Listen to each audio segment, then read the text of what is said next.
मराठा आरक्षण आंदोलनाच्या दरम्यान बीडमध्ये अनेक हिंसक घटना घडल्या। या हिंसक घटनांमध्ये आंदोलनाला हिंसक वळण लागून यामध्ये बीडमध्ये जाळपोळीच्या व दगडफेकीच्या अनेक घटना घडल्या। लोकप्रतिनिधींची घरे टार्गेट करून त्या ठिकाणी दगडफेक व जाळपोळ करण्यात आली।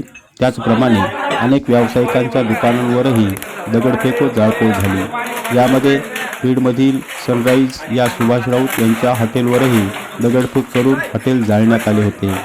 या ठिकाणी जिल्ह्याचे पालकमंत्री नामदार धनंजय मुंडे यांनी कालच भेट देऊन पाहणी केली व या प्रकरणाची SIT चौकशी करावी अशा प्रकारची मागणी केली। त्यानंतर आज राज्याचे अन्न व नागरी पुरवठा मंत्री छगन भुजबळ हेही बीडमध्ये आले होते। त्यांनी बीडमध्ये येऊन जाळपोळीत नुकसानग्रस्त झालेल्या स्थळांना भेट देऊन पाहणी केली व नुकसानीचा आढावा घेतला। यावेळी सुभाष राऊत हे त्यांच्या समवेत होते।